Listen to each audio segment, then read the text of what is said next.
Waalaikumsalam. Mbak, silakan masuk.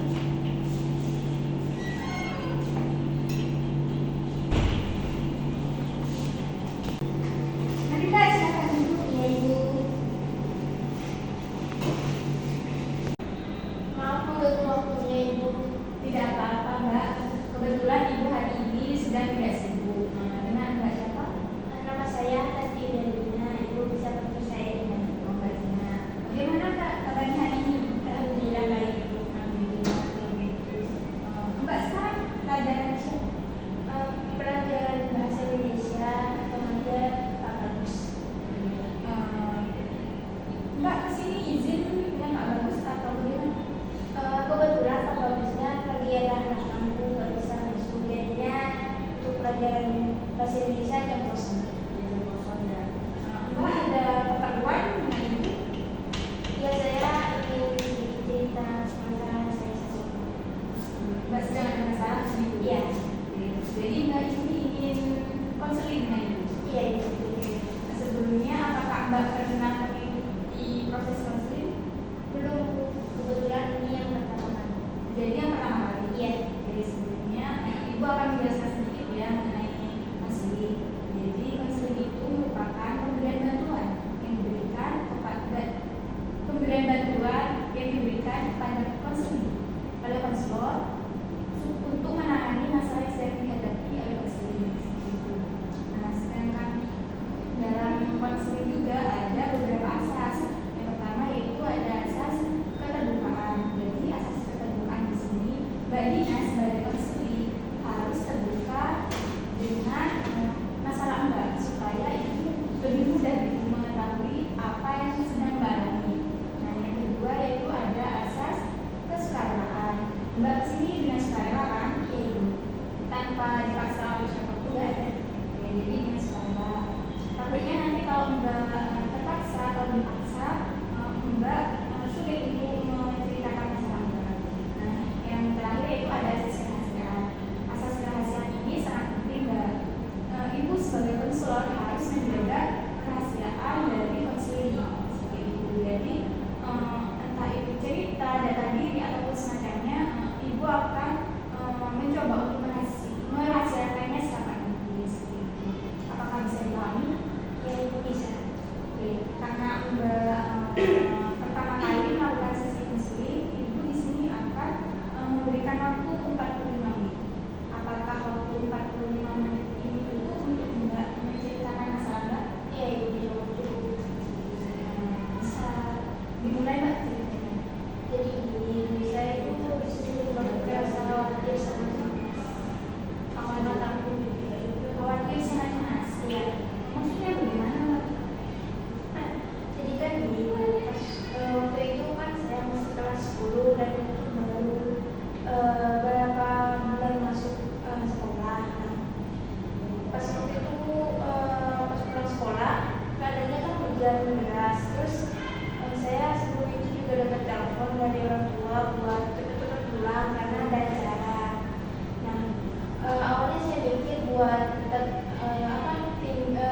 yang di sekolah dulu sampai hujannya sedikit reda, tapi karena orang tua bilang ada acara, terus saya juga buru-buru, saya langsung aja terobos hujannya tanpa padahal saya tahu kan hujan terus jalanannya licin. Jadi saya terobos terus saya buru-buru dan sedikit ngebut juga sih pas pulangnya waktu itu. Jadi pas lewat di tikungan saya itu jatuh terus kaki saya sedikit tertimpa sama sepeda saya, jadinya cedera terus bengkak kembali saya karena itu. Jadi bisa dibilang Mbaknya ini sedang mengalami trauma gitu, karena pernah jatuh ketika melewati tikungan. Ya bahkan sampai sekarang kalau saya lewat tikungan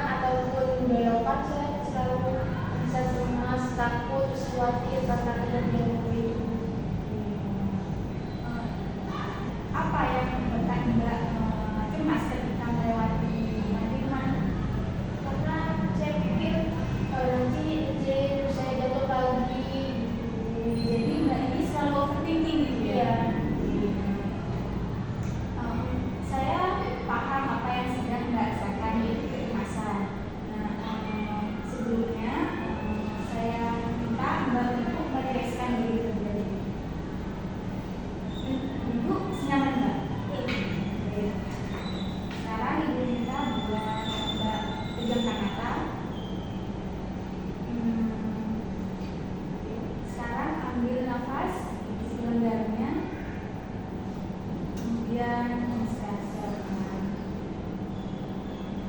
Apakah Mbak sudah relax atau masih kurang?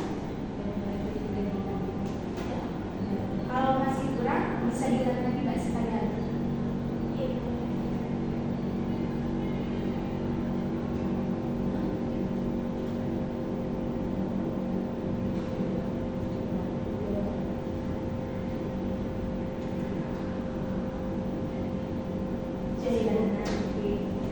Dari cerita Anda di sini, Ibu bisa memberikan saran nggak?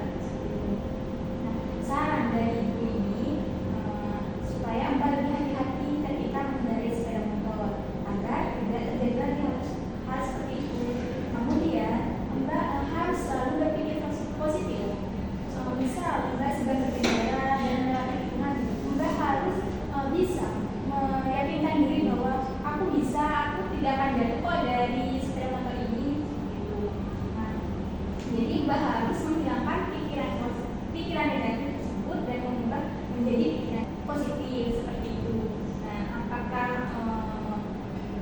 saran dari ini bisa Mbak praktekkan?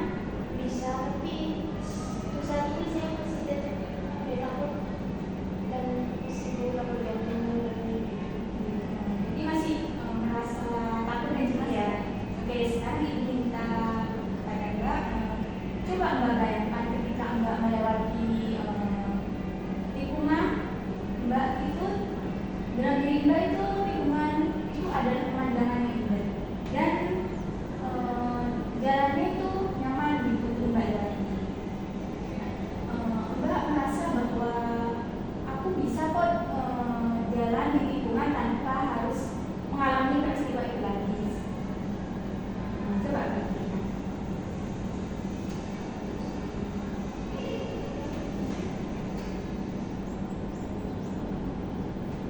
Gimana perasaannya Mbak ketika Mbak melewati tikungan itu dengan pemandangan yang sama? terus kayak tenang aja sih. Jadi tenang ya. Oke,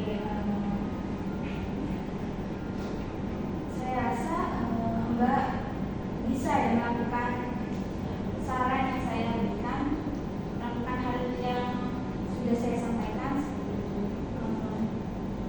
Saya harap Mbak bisa melakukannya itu secara terus-menerus ya, supaya pikiran negatifnya itu bisa Mbak ubah dengan yang positif. Iya, jadi kami baik bisa tetapi oke, sebelum kita akhiri proses masing hari ini, apakah ada yang ditanyakan atau kurang paham? Sudah, ya. Berarti sudah paham ya, Iya. masuk sarannya Ibu berikan tadi. Iya. Jadi kalau begitu bisa kita akhiri Mbak sekarang juga. Sebelumnya Ibu ingin tanya apakah setelah ini Mbak ada pelajaran lagi? Ada matematika. Mungkin hanya itu yang bisa Ibu sampaikan pada kali ini. Hanya sedikit saran. Semoga dengan saran ini Mbak bisa merubah kecemasan itu menjadi agar tidak cemas ketika berkendara melewati tikungan. Oke, apakah sudah bisa diakhiri? Iya Ibu, bisa. Baik Ibu, terima kasih sarannya. Semoga dengan ini nanti saya lebih cemas, terus bisa dengan sedikit tenang melewati belokan lagi. Semoga ya. Iya Ibu. Kalau Mbak butuh dengan itu atau ingin menceritakan suatu hal, itu Mbak bisa bertemu langsung dengan Ibu di ruang BKI. Iya Ibu. Terima kasih ya Mbak. Saya akhiri proses konseling hari ini. Terima kasih banyak karena Mbak Dina sudah menceritakan masalahnya pada saya. Iya. Baik, terima kasih juga atas sarannya Ibu. Jadi sama-sama Mbak. Nanti saya angkat. Iya.